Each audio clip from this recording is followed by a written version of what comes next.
Huh? Yes. Thank you so much.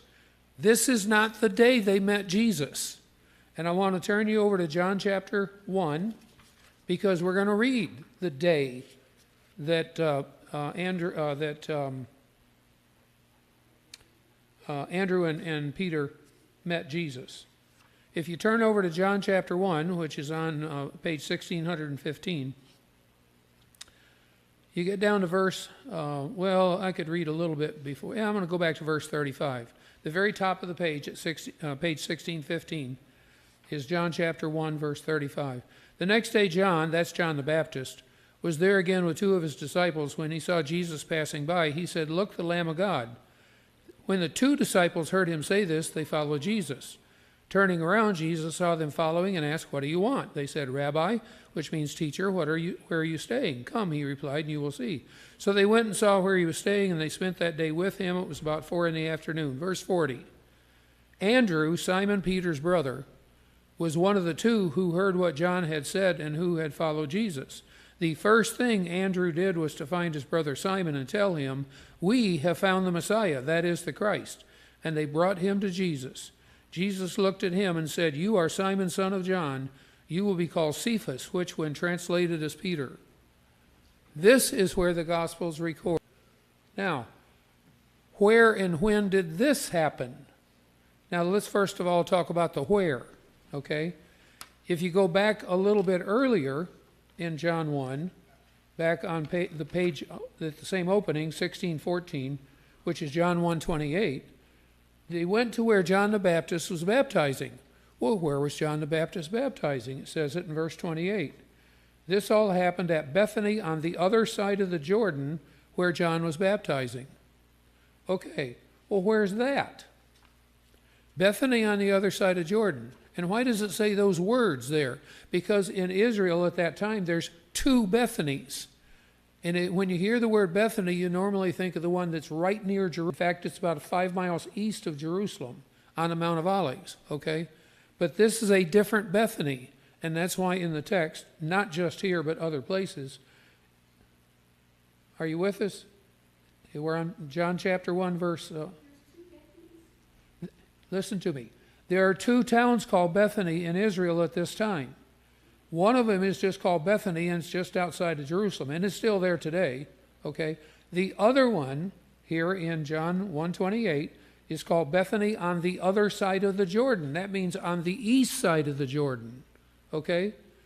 Which is a long way from Jerusalem, okay? There's 2 Bethanies in Israel, okay. Well, where's this? Well, first of all, it's where John the Baptist is baptizing.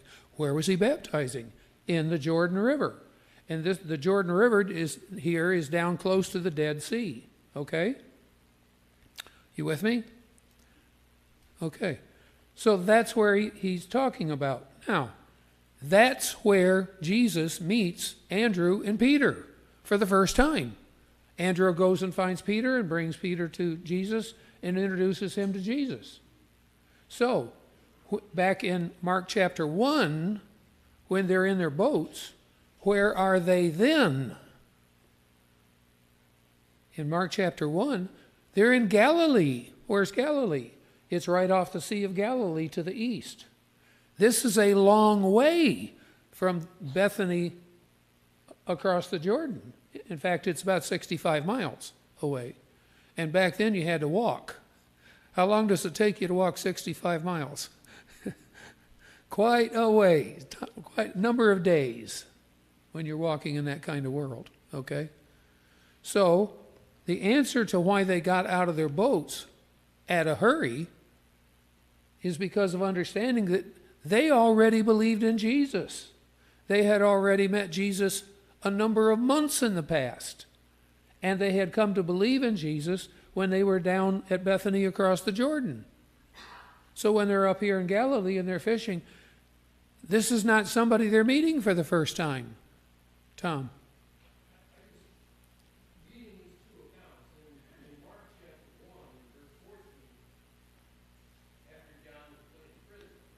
Yeah.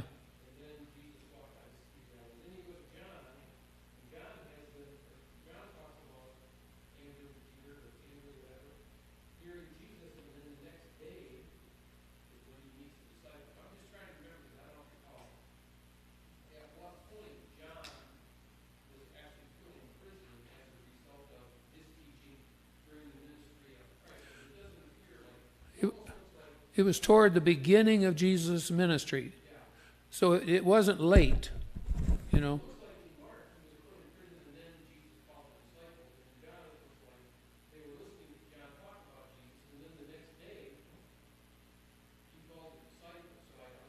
Well, yeah.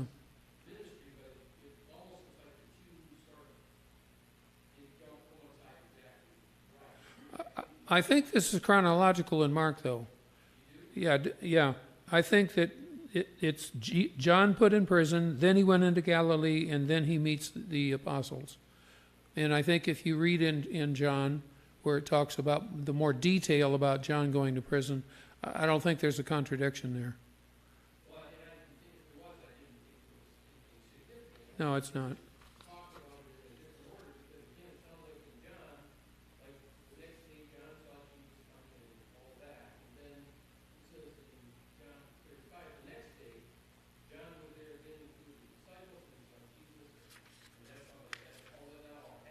Well, that's John the Baptist. That's, yeah. So he wasn't in prison then. He's still out because he baptized Jesus. And this happens very shortly after he baptizes Jesus. John's not in prison yet.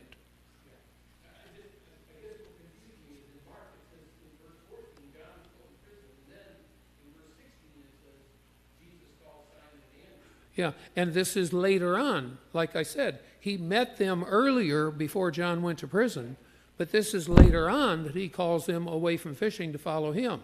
Time has passed here. You with me?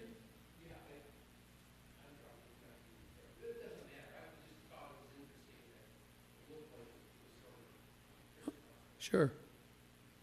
Sometimes you got to work carefully to get the chronology right. And yes, sometimes the Gospels are not chronologically correct. It's because the Gospels are written for different reasons. Mark and Luke are considered pretty much straightforward in their chronology. Matthew sometimes not, but especially John. John puts events not as the time in which they occurred, but for the teaching that he wants to make at that point. And he doesn't say it's chronological. Luke says point blank, I'm telling you this in order. I'm telling you this in the way it happens. And most people think that Mark pretty much takes the similar thing. And if that bothers people, that sometimes it's not in chronological, you got to take the Gospels the way they present themselves. John doesn't present itself as saying, this happened first and this happened next and this happened. Although the general activity is chronological, but not always. John isn't built that way.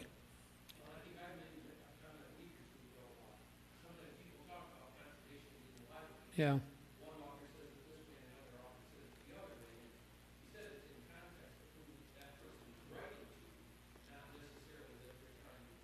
Right. Okay, again, let's talk about these four guys a little bit more. Simon is Peter. He's one of the apostles. Andrew's another one. James is another one. And John is another. Okay, let's go to this guy James in verse 19. What do we know about this guy James the apostle? He's an apostle. He's in the list. We know virtually nothing about him. And there's one big reason why. This fellow James is killed. He's the first apostle to die, and he's put to death in Acts chapter 12, verse 2. So he doesn't continue on through the book of Acts. He doesn't write letters later on. He was an apostle for a while, but he dies pretty early. Hi there. Now, the other guy, John, his brother John. Who's this guy, John? In verse 19. John the apostle. And what does John the apostle later do and write? Gospel of John, 1st, 2nd, 3rd John, and Revelation. John all by itself is a significant portion of the entire New Testament when you take all of those writings together, you know. So right here, Jesus picks four apostles. Now, if we read further in John chapter 1, we find two more being selected right about this same day. In John chapter 1, it talks about Nathanael and it talks about Bartholomew. Nathanael and Bartholomew are pretty much the same guy. And then it talks about Philip. Philip's another apostle. So at this time, right around this very beginning of Jesus' ministry, right after he's baptized by John the Baptist, he picks 6 apostles out of 12, right here. So remember I said last week we don't want to miss the forest for the trees? I like to talk about details like this kind of thing, you know. But right here, what's the big thing happening in the Gospel of Mark from the first half of the chapter 1? John the Baptist comes and he says, don't follow me, follow the fellow that's coming after me. And then Jesus arrives on the scene and he's baptized by John the Baptist. And then the Spirit comes down and lands on him. And you're my son whom I am well pleased. Then he's tempted in the wilderness. Then Jesus leaves down there at Bethany across the Jordan, comes back home, but now he's not in Nazareth anymore like he was before. In verse 9 of Mark, he's coming from Nazareth. Now he's not in Nazareth anymore. He's over in Galilee, which is to the east of the Sea of Galilee, and he ends up living in Capernaum, which is right on the Sea of Galilee. It doesn't say here that he moves there, but it says that in one of the other Gospels. But Mark doesn't say that here. Okay, and he picks 4 apostles right here. Now we're going to go down to verses 21 through 27. Okay? What happens next? And we're still in chapter 1 of Mark. In fact, we're only about halfway through chapter 1. Let's read verses 21 through 27. And these 4 guys are following him. Maybe 6 are following him by this time. Verse 21, they went to Capernaum. And when the Sabbath came, Jesus went into the synagogue and began to teach. The people were amazed at his teaching because he taught them as one who had authority, not as the teachers of the law. Just then a man in their synagogue who was possessed by an impure spirit cried out, What do you want with us, Jesus of Nazareth? Have you come to destroy us? I know who you are, the Holy One of God. Be quiet, said Jesus sternly. Come out of him. The impure spirit shook the man violently and came out of him with a shriek. The people were also amazed that they asked each other, What is this? A new teaching, and with authority. He even gives orders to impure spirits, and they obey him. Verse 28, news about him spread quickly over the whole region of Galilee. Okay, in these verses, what happens? Jesus appears. He gets 4 apostles. He goes in and starts teaching. Now, when you read this, do you get the impression this is the first time he's been in that the synagogue and teaching? Yeah, because they're surprised. They've never heard him talk before. They're amazed the first time they hear him. He's just then recently come to Capernaum and walks in and starts teaching. And what do they say about him? They can't believe it. He's teaching a new teaching with authority. He gives orders to impure spirits and they obey him. They'd never heard of anything like this before. And remember, one of the reasons why everybody wanted to hear John the Baptist, because they knew this person was speaking from God. And God hadn't spoken to the Jews for 400 years. The people were happy that God was speaking again to them. And now this fellow comes along, and he doesn't, it says they don't, he doesn't, what does it say here? He taught them as one who had authority, not as the teachers of the law. That's back in verse 22 of Mark chapter 1. Had authority, not as teachers of the law. How did the teachers of the law teach? They would talk about, well, I'm saying this because Rabbi so-and-so said this. I'm saying this because Rabbi so-and-so said that. Jesus doesn't quote the old rabbis here. He says, I say unto you. That's authority. Somebody had your hand up. Did you? Somebody had their hand up. Oh, yeah, there you are, Beth.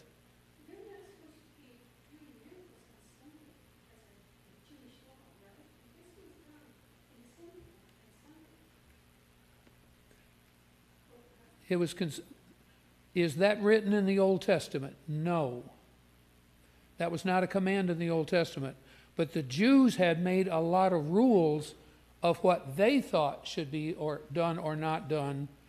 And they made rules about things even like who can do a miracle and when can they do them. Even though people couldn't do miracles for 400 years. You see what I'm saying? They made a bunch of rules. Okay? And yes, Jesus didn't obey their rules. And one of the reasons why the leaders of the Jews came to dislike Jesus so much is he told his apostles, you don't have to listen to these folks because what they're saying is not from God. What they're saying is what they've made up over the years and the years and the years. And what's the word that's used in the New Testament for all of that? It's called tradition. And the text uses that word traditions. And when you see that word, we're not talking about what God said in the Old Testament to the Jews. We're talking about what the Jews came up with on their own. You with me? And we're going to find this not just here. We're going to find this a lot in Mark, where Jesus is saying, you don't have to listen to them because they're not teaching you from God. But the people recognized John the Baptist was, and they were here finding, that's why they're so amazed at Jesus, because he was. And they're also amazed because he did a miracle. And yes, he did a miracle on the Sabbath, which is Saturday. You with me? Okay. Let's turn the page. Next page is 1526. Verses 23 through 28. One Sabbath. Now notice, one Sabbath. A little more time has passed. You see that? It's not the same day. This is another Saturday. Am I reading here? Right? Yeah, okay. No, I've turned 2 pages. I missed a page. We're on 1524, verse 29. As soon as they left the synagogue. Okay, now as soon as they left the synagogue, that still means this is still the Sabbath. Okay? The same day. I'm sorry, I turned 2 pages there. They went with James and John to the home of Simon and Andrew. So, here again, he's got 4 apostles. Is he calling them apostles yet? Oh no, they're not called apostles for a while yet. But he goes home with the home of Simon and Andrew. Simon's mother-in-law was in bed with a fever. They immediately told Jesus about her. So he went to her, took her hand, and helped her up. The fever left her, and she began to wait on them. Jesus does a miracle here. He heals Simon's wife's mother. Okay? And by the way, the words in here, it's 4 lines down. Took her hand and helped her up. I mentioned these to you a few weeks ago because there are a few times in Mark where Mark says things that are not in the other 3 Gospels. This is one of them. These words are not in the other 3 Gospels. They're just in Mark. Okay? And oh, by the way, I said that there's a bunch of them. I actually found a reference book and somebody else did the hard work and I found out there's a total of 6. And we'll come to some of them later on, but this is one of them right here. Okay. He does a miracle. She gets up and begins to wait on him. But now, verses 32 and 33, this is not a minor thing. This is a whopper of a thing right here. Verses 32 and 33. That evening, same day, we're still on the Sabbath, after sunset. Now, why is it important that it says after sunset? I didn't read the whole sentence, but why is this important? Huh? To the Jew, it's another day. Our day started at 12 o'clock at night, you know. But when did the day start for the Jew? At sunset. On the Sabbath, you had rules about things you could and couldn't do that the Jews generally followed. One of them was working on the Sabbath, and they took that also to mean how far you can walk. But after sunset, to the Jew, it's no longer the Sabbath. Now it's the first day of the week. And that meant you can get out of your house and do what you want to do. Well, what happens when they can get out of their house and do what they want to do? Now we're going to read the rest of the verses. That evening after sunset, the people brought to Jesus all the sick and demon-possessed. The whole town gathered at the door. Jesus healed many who had various diseases. He also drove out many demons, but he would not let the demons speak because they knew who he was. Did you hear those words? Everybody they brought to him that was sick, he healed them. Everybody they brought to him that had a demon, he cast out the demon. The whole town was there and saw it happen. This was a big event. And what happens? The word gets spread all over further about Jesus. When I was teaching this to my kids in the class on Wednesday night, I asked them, what if somebody came to Otisville? Maybe I've said this to you before. What if somebody came to Otisville today, sat down on the chair in front of the library, they got a bench there, and somebody came by and he healed them of their sickness or something? What would happen in one day in Otisville? The bench would be full and the town would be full. And then what happens if this person heals everybody that comes to them on day one? Then the next day you couldn't get in town. That's what happened right here. And as we go through Mark, we're going to find that Jesus couldn't go into towns because there'd be so many people crowding around him because of this. But there's a little bit more to this. My sister and her husband went to the Holy Land, and they went to Capernaum. And my mom and dad did too. But they went a little earlier than what's been found in the last 30 years or so. They're pretty sure they found Peter's house in Capernaum. Maybe not. It's not conclusive, but here's what they found. First of all, if you go there today, there's a big building built over this spot. Not where the synagogue was, it's down here a ways, but built over this spot, and it was built by the Roman Catholic Church because they bought all that property on that part of Capernaum. And you can walk in and you can walk on top of what I'm going to describe to you here in a second. Some people hate this building, they think it's gross and stuff like that. The important thing is the entire floor of this building is glass. And you can walk across the glass and you can see everything below you. And what you're looking at is where they've dug down and what they think is Peter's home. Okay? Now, when they dug into the ground, first of all, here's what they found. They first found a Christian church building that was 8-sided. And on the ground, if you go there today, you can see the 8-sided wall that's the exterior of this thing. What's important about an 8-sided building?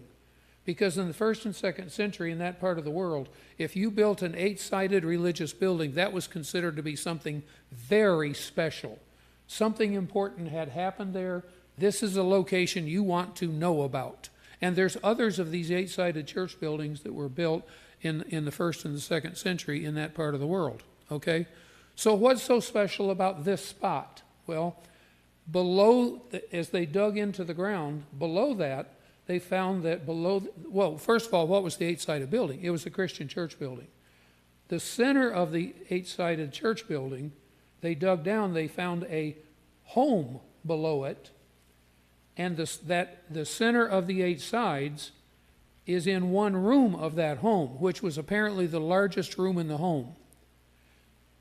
And they found that this room had been occupied by people living there, but then later on wasn't occupied, and they had plastered the walls, the inside walls of this big room that became apparently where the church met. Okay? Now you say, well, how do they even know anything about Peter? How do they know anything about it being something involving Christians? Because there's graffiti on these walls. It had become a pilgrimage place that in later times people traveled to Capernaum to this spot, and it became special to them. On some of these graffitis is the name Peter. Now, there are some folks that have read this and they say they don't think that that's the name Peter, but it's there more than once. I'm not quite done yet, Bill. And this room is right smack in the middle of this 8 sides, okay? So you have a house where people lived in, and then later on people are not living in the house, but they take the big room and it becomes a place where Christians meet, but there's people not living there, and then later on they build this big building. It was actually ended up being 3 stories tall, that's 8-sided, which was a very, very special place. A lot of people think that this room was where the church met, or maybe it was the room where Jesus slept, because, by the way, where did Jesus sleep when he was in Capernaum? At Peter's house, pretty much. And we're going to find that Well, actually in verse 32, 33. That evening after sunset, the people brought to Jesus all the sick and demon-possessed. The whole town gathered at the door. Well, what door? What's the door? They're thinking this is the door of what it talks about in the immediate verse before, Simon and Peter's house. They at the door. And then later on we're going to find where Jesus travels, then he comes back and it says he was at home. Jesus didn't have a house. He said he didn't have a house. He apparently lived in Peter's house. Okay, at any rate, there are a lot of people think that Peter's house became a place of pilgrimage, and there was people that coming here wrote this graffiti on the walls over hundreds of years later on. And then later on, well, okay, the house was a home, and then the house wasn't a home. Why wasn't the house a home after a while? Because Peter and Andrew were apostles that were out teaching other places. And then after a while, it became a church. Isn't this the place where they found notes stuck inside the door sills and stuff? And it was part of the graffiti. They would write on a note and stick it in. You're also thinking about what they do at the Wailing Wall in Jerusalem. That's what the Jews do today. They'll stick notes in the cracks in the wall. But, yeah.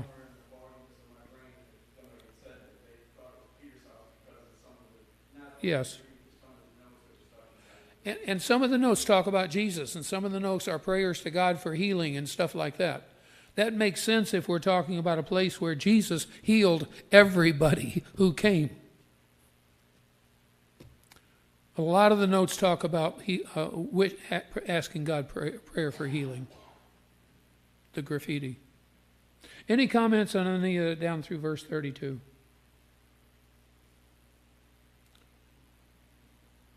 Okay. Verses 35 through 39. Very early in the morning. Now this is the next day. Okay? While it was still dark, Jesus got up, left the house, and went off to a solitary place where he prayed. Simon and his companions went to look for him. That probably means the four guys who are not called apostles yet. And when they found him, they exclaimed, "Everybody is looking for you." Jesus replied, "Let us go somewhere else to the nearby villages, so I can preach there also. That is why I have come." So he traveled throughout Galilee, preaching in their synagogues and driving out demons. First of all, he comes, he teaches, he collects fellows that are going to turn into his apostles, and he's teaching in Capernaum. And then, in Capernaum, he goes off and prays. They find him, and what does he say? Let us go. It doesn't say in verse 39 they went with him. It says he traveled, but they were following him. He's traveling around the area teaching, and these guys are going with him. They're learning from him. They're learning what he's teaching. Now, when we studied the book of Luke in the adult class some years ago, I talked about how there's a progression, and I'm not going to take any detail on that right now. But Jesus started by his own teaching, then in Capernaum teaching, with these guys doing their jobs, fishing and whatever, and they're listening to him. And then he says, "Come on, go with me for a while." And they go with him, and they come back, and they go back to fishing. And then after a while, he says, "Let's go again." And they come with him, and they go out. He's doing the teaching. And then one day he says to them, "I want you to go out without me. I want you to go out and go teaching." And they said, "Well, nobody's going to listen to us." So what does Jesus say to them so that he knows they will listen to him? What does he do to these 12 guys down the line? This isn't it here, it's later on. He gives them the authority and power to heal themselves, other people. And he says, you go into a village like I do, you heal somebody and you're going to have a crowd listening to you. And that's what happens. And then they come back. That's the 12. And they come back and they say, it worked. It was wonderful. They're happy. And then later on, he sends out 70 to do the same kind of thing. What's Jesus doing? He's preparing these people to do the work that he's picked out for them for the rest of their lives. But in that part of the world, he's also preparing the people so that they'll listen to him when he comes to a village, so that he'll listen to the apostles after the church starts, and they can start churches in all these places around. Okay, anyway, So Jesus traveled throughout Galilee, preaching in their synagogues and driving out demons. Any comments down through verse 38? Told you we were going to start going faster. Huh? I'm doing it. Okay. 39. Okay. We got 10 minutes. We'll do this section. Verses 40 through 45. This is one of the famous stories, folks. Everybody knows this story. A man with leprosy came to him and begged him on his knees, "If you are willing, you can make me clean." Jesus was indignant. He reached out his hand and touched the man. "I am willing," he said, "be clean." Immediately the leprosy left him, and he was cleansed. Jesus sent him away at once with a strong warning. "See that you don't tell this to anyone, but go show yourself to the priests and offer the sacrifices that Moses commanded for your cleansing as a testimony to them." Instead, he went out and began to talk freely, spreading the news. Now notice this next sentence. As a result, Jesus could no longer enter a town openly, but stayed outside in lonely places. Yet the people still came to him from everywhere. First he's in Capernaum, then they go to villages. Now we're coming down to the point where Jesus can't go into the villages because the crowds are too great. So now the people are coming out to hear him, just like they came out to hear John the Baptist. Okay, a little bit more about this guy with leprosy. In verse 41, it says, Jesus was indignant. What does indignant mean? Huh? I can't hear you. Dismissive? No, indignant doesn't mean dismissive. It means angry. Indignant. Indignant's another word for anger. Okay? Now, if you look at the bottom of the page in the comment on verse 41, it says, many manuscripts, Jesus was filled with compassion. Now, if he was filled with compassion for this guy with leprosy, why was he filled with compassion? Have any of you ever met somebody that had leprosy? I hope not, because you can catch it. Do you know how many places there are in the United States that have lepers? 2. One's in Hawaii and one's on the East Coast. I used to know where it was, but I think it's in... Is it in Florida? Okay. I thought it was in South Carolina. But anyway, there's 2 of them. At least a few years ago, there were 2. How many lepers are in the United States? Less than like 150. But if somebody gets leprosy, it's almost always they didn't get it here. They went to someplace like Africa where leprosy is still common and they bring it back. But when they are found to have leprosy, you're done with your job. You're done living with your family. You go to one of these 2 places because leprosy can spread. Leprosy is nasty. And what happens to you if you have leprosy? And by the way, there's no real cure for leprosy even today.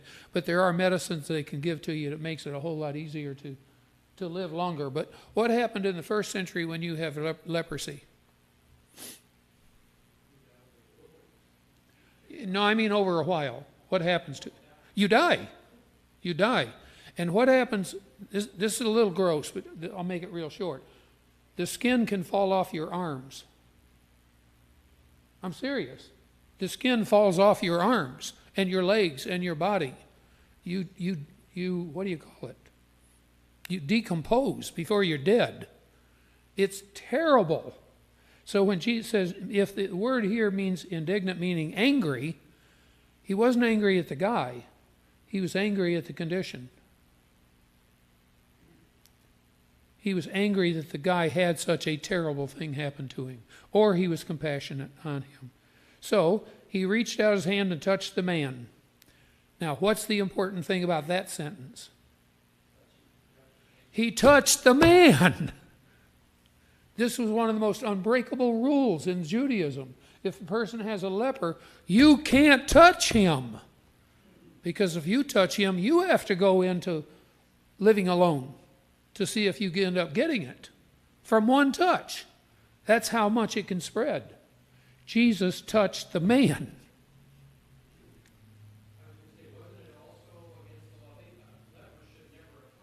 Oh, yeah. That's right. Did you see the chosen of this scene? It is so cool. Because as soon as Jesus sees the leper, all the apostles start hollering, saying, "Get away from that guy! Don't like that." And Jesus comes up, put his hands on his face. He touches the man. And he says to them, what? It's okay. Because why? Because he heals the man. He doesn't have leprosy anymore. He doesn't have leprosy anymore. Jesus isn't unclean because the man is healed. This is just astonishing in that culture. Immediately the leprosy left him and he was cleaned. And Moses had commanded, as he read on, saying that if that happened, if you got healed, then you had to go be certified by a priest that the leprosy was gone. And by the way, how did the priest certify a guy? They'd check him out to see if he had any sores, but they would stick him over here in a room for about a month to see if anything showed up later on. And if he was okay after about a month, then they'd say, okay, you're good, you can go on home, you know. But as a result, Jesus couldn't enter town openly, but stayed outside in lonely places, yet the people still came here from anywhere. Isn't that amazing? Isn't that just astonishing? So again, the bigger picture. What's happening here? Jesus arrives. He's approved by God. He gets baptized by John the Baptist. He starts selecting guys to go with him. They go with him. He's teaching. Well, first of all, he's just teaching in Capernaum, and they're still working on their boats and stuff. And then he starts taking them with him. Then he sends them out. But after a while, he's the one that has to stay out of towns. And people are coming to him. What's happening here? The knowledge of Jesus among the people is getting more and more and more, and that's what Jesus wants. That's what all of this is about right here. It's almost time to stop. I want to read one more sentence, the first verse of chapter 2. A few days later, see that again? Time has passed. When Jesus again entered Capernaum. Why? Because that's where he lived. The people heard that he had come home. Okay? Home. Now, in the Greek, I'm going to see what it says in my book here. He was at home. It says at home. That's not actually literally the words. It is, in the Greek, it's at the house. And they say home because that's where he's sleeping. Okay? It's at the house. And again, most people think when he says this that he's talking about Peter's house. You know. So he's back home at Peter's house. Okay. Oh, yeah, well, verse 2. Might as well read that. They gathered in such large numbers, there was no room left, not even outside the door, and he preached the word to them. Now, we're going to stop there. But can you see what's happening here? We're getting much bigger crowds now. Jesus has more exposure, and he can teach more people. Okay, it's almost 15 till. We'll stop, and we'll start there next Sunday. Any comments with anybody? Yeah, let's see. 3, 6, 9, 12, 15, 17. I got 25. Yeah, okay.